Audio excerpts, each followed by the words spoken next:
Este encuentro corresponde a la asignatura Acondicionamiento Artificial, ciclo 2020. Dentro de los temas que desarrollamos en la asignatura Acondicionamiento Artificial, estamos desarrollando en estos encuentros acondicionamiento lumínico. Y dentro del tema acondicionamiento lumínico veremos ahora la selección de las luminarias. En la elección de las luminarias vamos a tratar de ver lo correcto según el motivo a iluminar.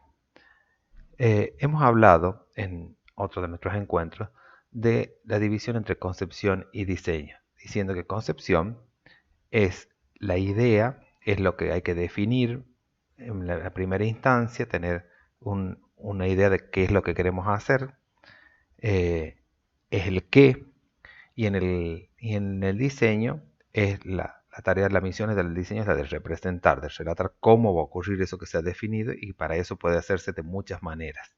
Entonces, en un lado viene lo conceptual, la idea, y en el otro la concreción. Para la concreción tenemos que conocer estos elementos, por ejemplo, en este caso, el tema iluminación, de qué se tratan las luminarias y cuáles son sus características para poder hacer la selección correcta de acuerdo a la idea que hemos pergeñado en la concepción. Para eso citamos algunos arquitectos conocidos por todos nosotros, como Louis Kahn. Este es un esquicio de lo que fue la biblioteca de la Universidad de Exeter en Estados Unidos, donde lo primero que se hace es pergeñar, pensar cómo uno piensa el espacio, cómo cree que debe ser ese espacio.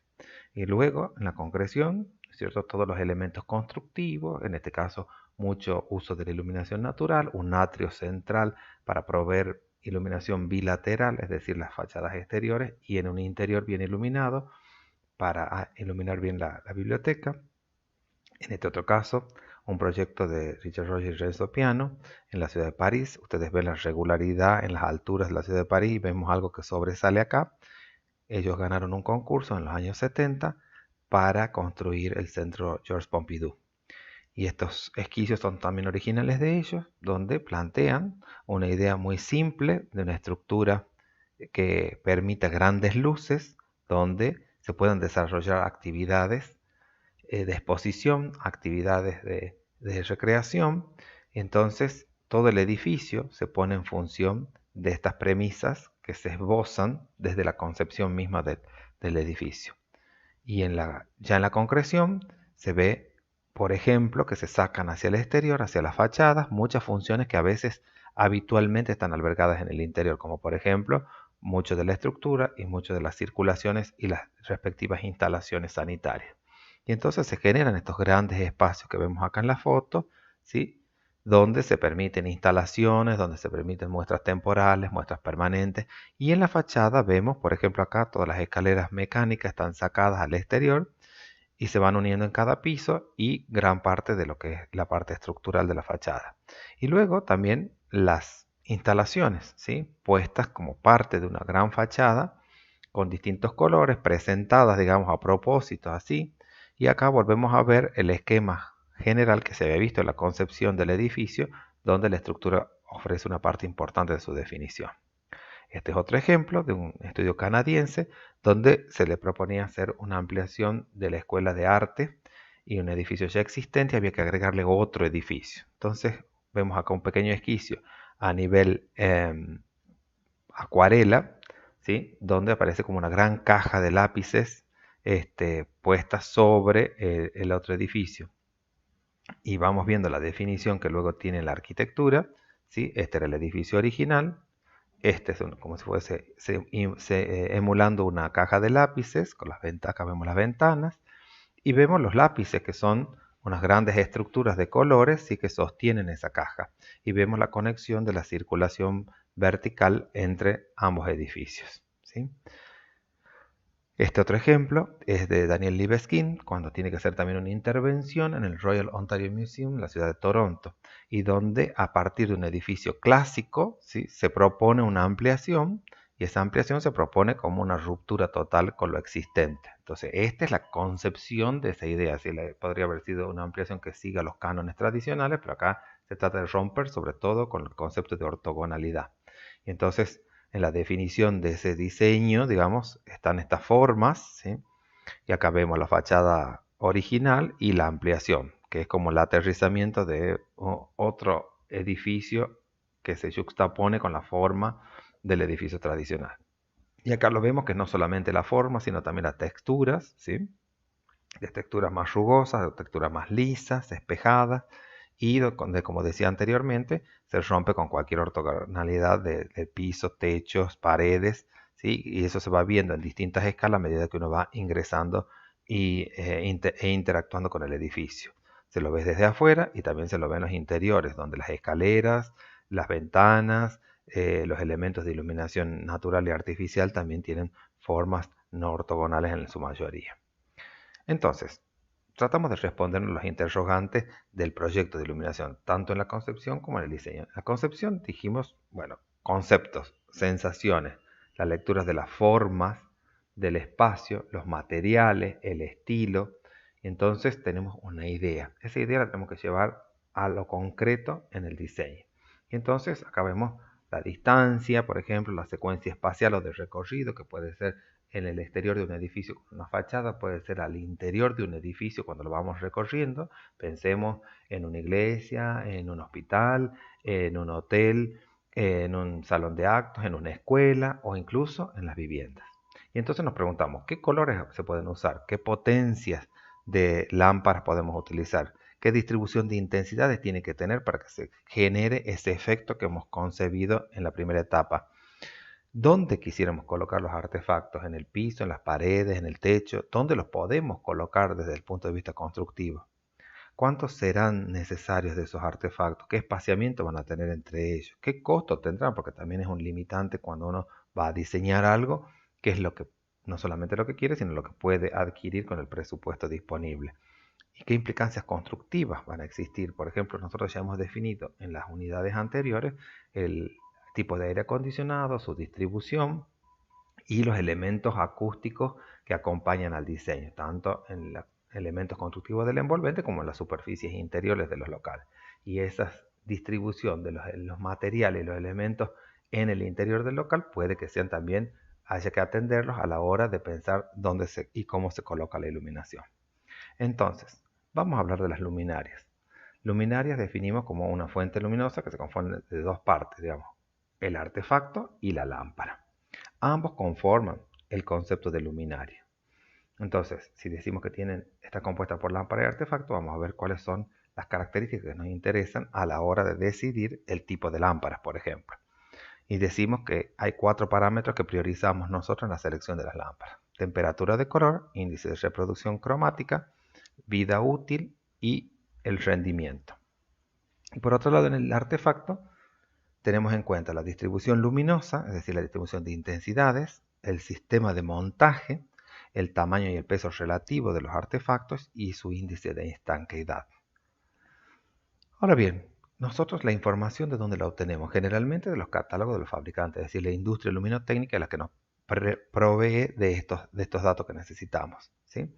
Y nosotros podemos encontrar, de acuerdo a las fuentes de luz, que las clasificamos en 3 tipos, ¿sí? Lámparas incandescentes, lámparas de descarga en gas y diodos emisores de luz.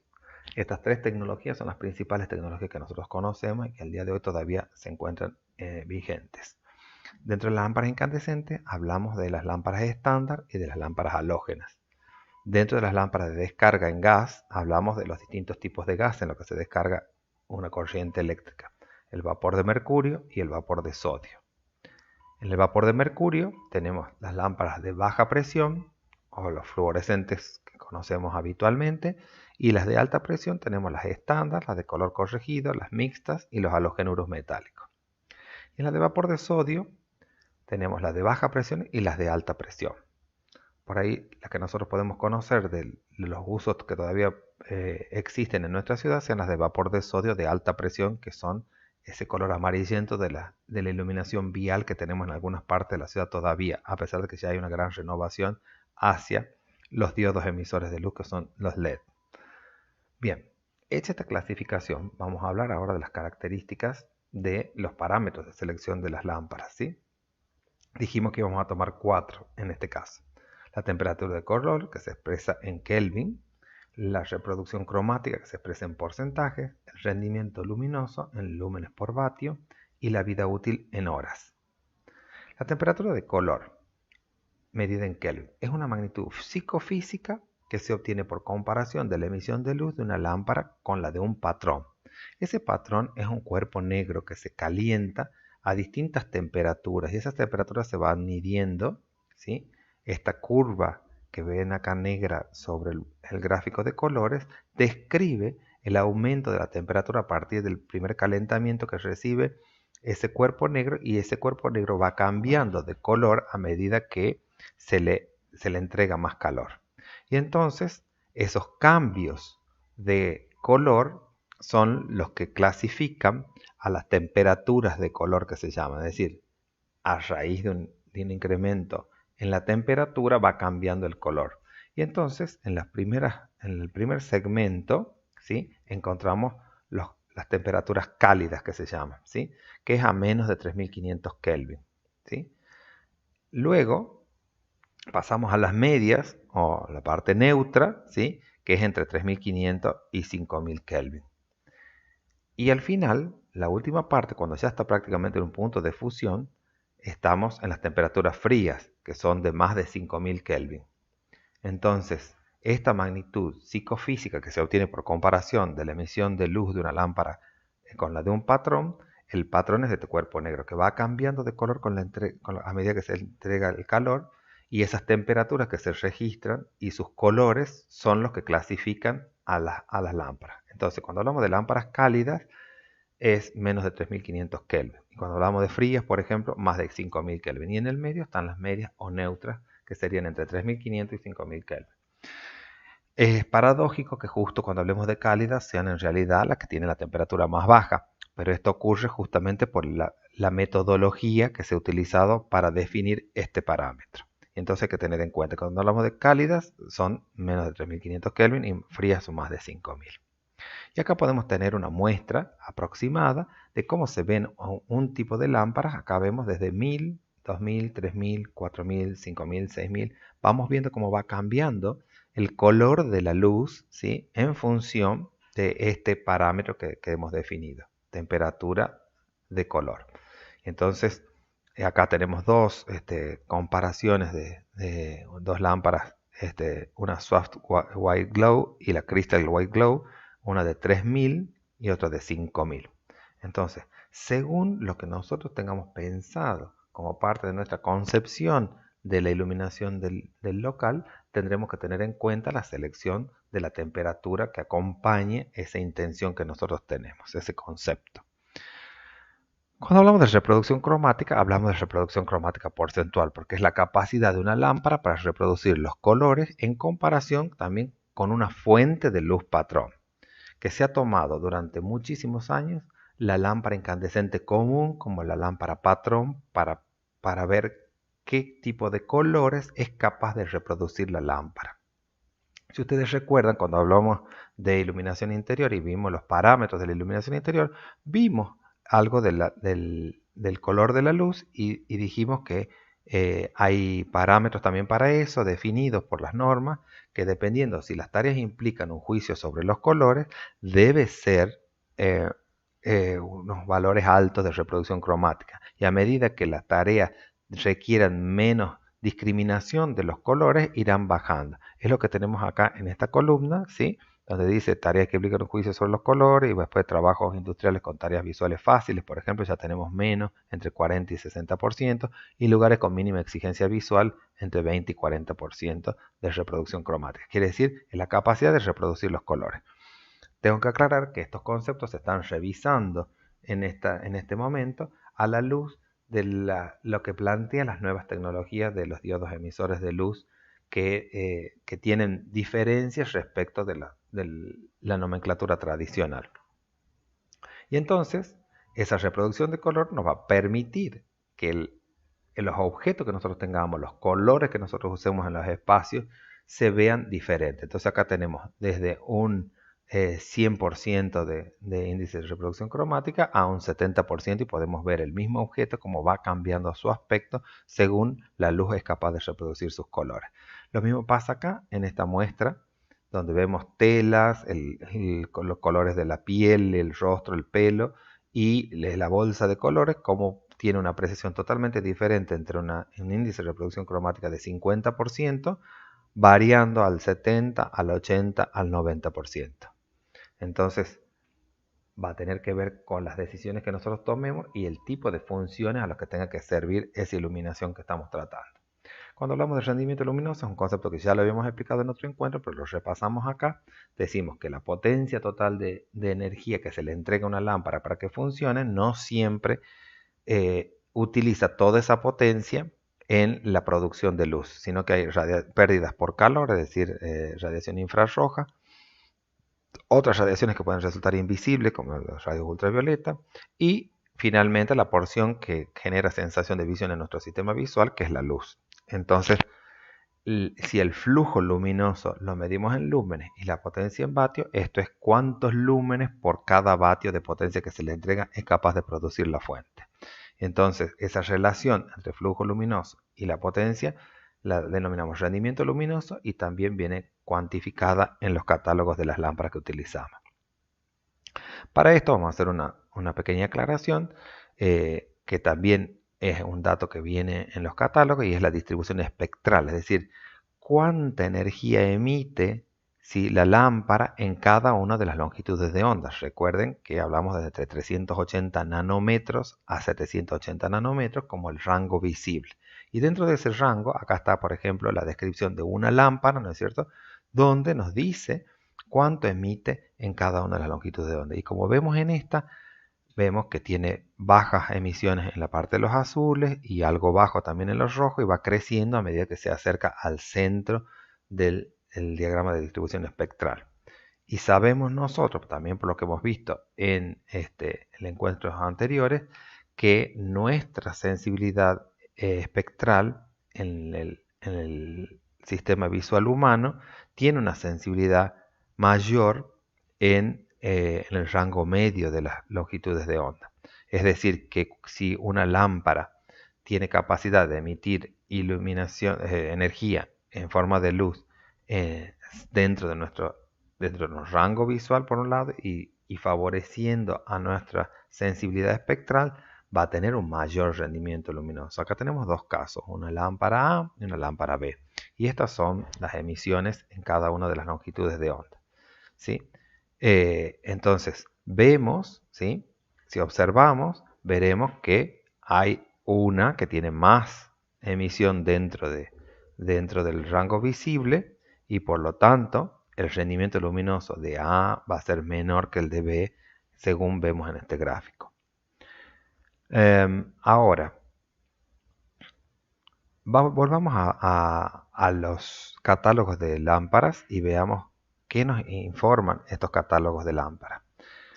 Este cuadro de la distribución espectral de la lámpara lo hemos sacado del catálogo, como ustedes ven, y nos describe tal cual el anterior que les he mostrado, y también en el fondo, en este caso, en el otro estaba al revés, vemos los colores de la luz, ¿sí? Y acá, en la información que viene tabulada, ¿sí?, según la lámpara de la que estamos tratando, fíjense que hay una lámpara de 15 vatios, de 18, de 30, de 36, de 58, estamos hablando de una lámpara de un tubo fluorescente, nos dice, aparte de los datos eléctricos en general, nos dice la designación del color, por ejemplo, este es luz día, ¿sí?, y qué porcentaje de reproducción del color tiene, acá 72%, la temperatura de color 6200, quiere decir que si es más de 5000 es una temperatura de color fría, el flujo que va variando por supuesto según la potencia que se le ha entregado, ¿sí?, y bueno, la luminancia media que tiene el tubo en sí, digamos que este dato para el diseño específicamente no nos interesa, a menos que estemos buscando lámparas de no muy alta luminancia. Y luego tenemos la vida útil en horas, que ahora vamos a pasar a ver ese concepto, cómo se mide. Acá tenemos otro tipo de lámpara, ¿sí?, y tenemos los datos tabulados acá y tenemos las gráficas de cómo distribuye la energía en los rangos espectrales. Perdón, voy a volver acá a vida útil para aclarar que la vida útil se mide en horas y que esas horas que se miden no son todas las horas de vida de la lámpara hasta que la lámpara fenece, sino que se mide desde que comienza a utilizarse hasta que decrece su flujo en un 20%. Entonces, una vez que ha decrecido, se ha depreciado la lámpara, su flujo se ha depreciado en un 20%, cuando todavía queda un 80%, esa cantidad de horas es la que se considera la vida útil. ¿Por qué? Porque si va depreciándose el flujo, quiere decir que va a prestar menos servicios desde el punto de vista de la iluminancia que es capaz de brindar, y entonces sería lo oportuno también fijarse en el mantenimiento cada cuánto se renueva. Pasemos ahora al tema de los artefactos. Vamos a ver 4 de los aspectos del artefacto. Por un lado, la distribución luminosa, que es la distribución de intensidades que decíamos. Este dato también viene de los catálogos y nosotros podemos ver la información fotométrica que presentan los catálogos. Fíjense, tenemos unas curvas con distintos colores y está marcado, ¿sí?, acá en este gráfico de distribución luminosa, los ángulos, cuánta intensidad emite en cada ángulo, y con ese dato se va construyendo estas curvas. Si observamos acá al costado, veremos que tenemos una curva que tiene un borde rojo, que es la que vemos acá, ¿sí? Se refiere a la toma de datos, en este caso de la luminaria que habíamos visto, que es un fluorescente lineal, como la distribución a través, digamos, de la linealidad del artefacto entre 0 y 180 grados. Y eso se refleja en esta primera curva. Ahora, para la segunda curva, que es entre 90 y 270, tenemos esta curva que está graficada en azul. Entonces, según en qué sentido queramos nosotros ver la distribución luminosa, veremos si en cuál de las dos curvas tenemos que observar según la posición del artefacto que estemos analizando. Acá tenemos otro tipo de artefacto con un poco de una distribución fotométrica diferente. Fíjense las formas que va adquiriendo, pero por ejemplo, un dato que a mí me serviría mucho es los límites que tienen estos ángulos según el sentido en el que lo esté analizando. Y si bien este artefacto es de proporciones iguales en ambos lados, cuadrado, tiene distribución diferente de acuerdo a la conformación interna que tiene el artefacto.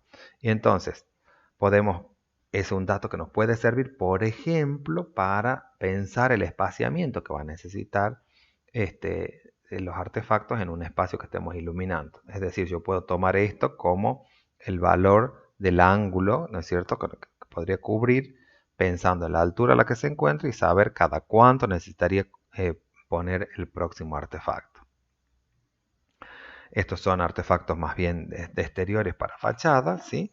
Pero podemos ver también que según, a pesar de las mismas apariencias, este dice simétrico y este dice asimétrico, ¿sí? Y entonces, esta es la distribución de uno de ellos, ¿sí?, el que es simétrico, y este es el que es asimétrico. Entonces podemos poner en un punto y que la luz vaya hacia un determinado sector que nosotros queremos orientarla, y entonces estas curvas de distribución luminosa son muy importantes para saber hacia dónde va la luz según el tipo de artefacto del que estemos hablando. Ahora bien, pasemos a los sistemas de montaje. ¿Cómo decidir un sistema de montaje? Vamos a tratar acá los más comunes: el de embutir en cielo raso, suspendido, pararriel, embutido en piso, plafón o aplique de pared. Entonces, embutir en cielo raso, por supuesto, se entiende que queda la luminaria queda al ras del cielo raso con el que estamos tratando. Por supuesto que tenemos que tener un espacio en el cual podamos perforar el cielo raso y embutir el artefacto, ¿sí? Generalmente son cielos rasos suspendidos, que puede ser en el caso de oficinas, por ejemplo, ¿sí? O podemos también estar hablando de otro tipo de ambientes, un espacio de estar en un hotel, incluso en viviendas o en lugares, otro tipo de lugares, como acá en comercios, ¿sí? Y entonces las características de los artefactos, ¿sí? Esto es una vivienda, y las características de los artefactos nos van a indicar si se pueden embutir y dónde podemos embutir, ¿sí? Ese es en cielo raso, y ahora pasamos a embutido en piso. Tienen otras características y también, por supuesto, que es más difícil embutir en piso que embutir en un cielo raso suspendido. Entonces, también, según lo que nosotros queramos generar como efecto en la iluminación que estamos diseñando, podremos apelar a los artefactos embutidos en piso. ¿sí? Y entonces podemos hacer, acá aparecen más exteriores que tienen un uso más frecuente de los embutidos en piso para exteriores, pero que pueden ir cumpliendo distintas funciones, ¿sí? Generar un ritmo, marcar una circulación, generar una línea, destacar algún elemento decorativo en el lugar, ¿sí? Eh, Ahora pasamos a ver los que son para riel, ¿sí? El riel consiste en justamente en un elemento eléctrico en el cual se cuelgan los artefactos, ¿sí? Y que tiene la particularidad de poder cambiarse de posición en muchos casos, ¿sí? Tiene una cierta flexibilidad. Entonces, cuando nosotros necesitamos a veces poder flexibilizar la posición de estos artefactos que van a cubrir un, un espacio lineal, por ejemplo, eh, son muy útiles. Lo vemos en distintas funciones, lo hemos visto recién en una sala de exposiciones, ahora lo vemos en una oficina, ¿sí? Donde complementa, puede iluminar hacia abajo o hacia la pared, ¿sí?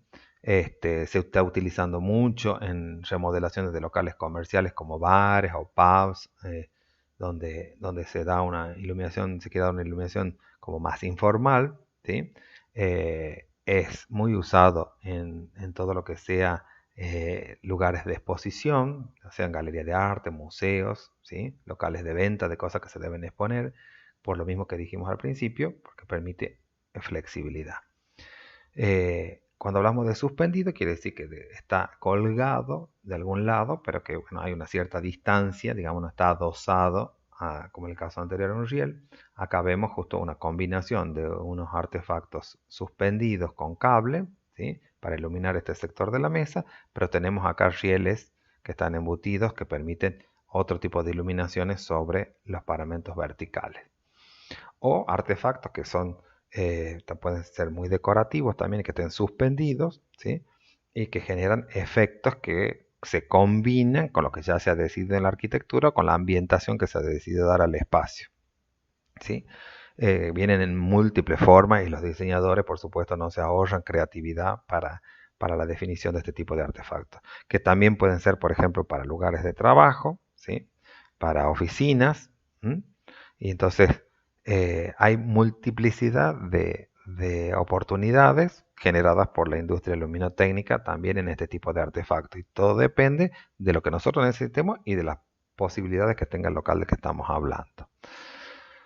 Ahora pasamos a plafón, ¿sí? Que también hay una profusión de artefactos, están adosados generalmente a alguna superficie, como la superficie horizontal en un cielo raso, pero pueden tener distintas formas y sobresalen del nivel del cielo raso. Esa es la característica principal del plafón. Es decir, muchas veces puede ser que haya una instalación eléctrica en una losa llena, por ejemplo, que no se puede perforar para embutir y podemos ponerlo como plafón. Todo depende del uso que nosotros queramos darle y la forma que se quieran intervenir.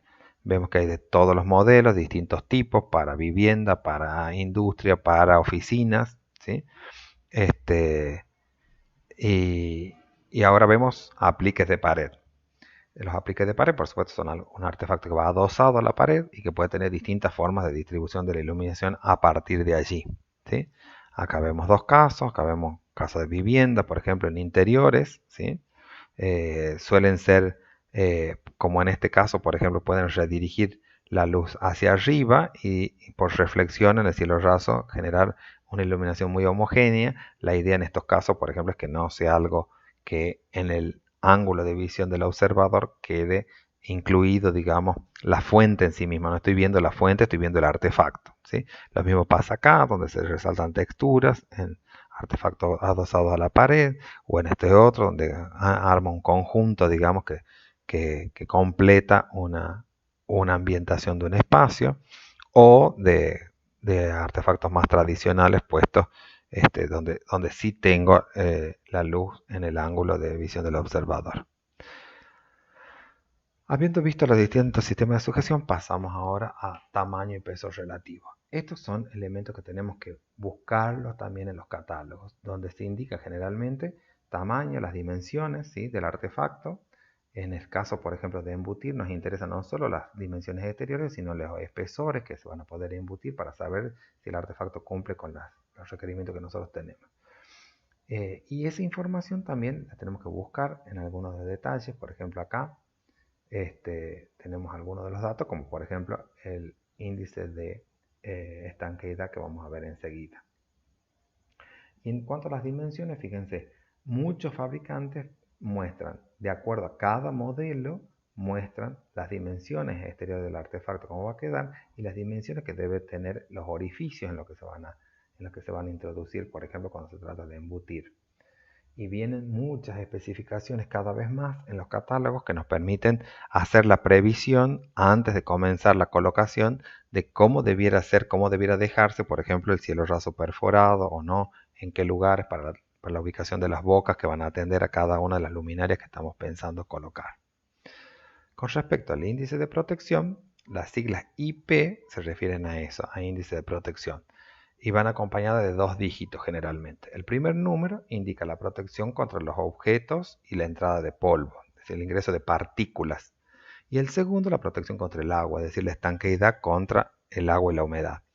A veces puede aparecer también un tercer dígito, pero no siempre. Los añade el fabricante y esto nos indica la resistencia a los golpes o a los choques para cuando se trata de lugares, por ejemplo, donde van a recibir cierto trato donde implica la función, implica el golpe. Por ejemplo, un lavadero de auto donde hay chorro de agua importante que va a generar, por ejemplo, un riesgo para el artefacto. Entonces a veces se contemplan 3 dígitos. Y entonces eso viene indicado, como les mostraba recién, en la información técnica, dice IP65. Entonces es 6 y 5 en realidad, según lo que vimos recién, ¿no es cierto? Entonces el primero nos indica la protección contra los objetos y la entrada de polvo. 6 es el número más alto. Y 5 contra la protección contra el agua. ¿Sí?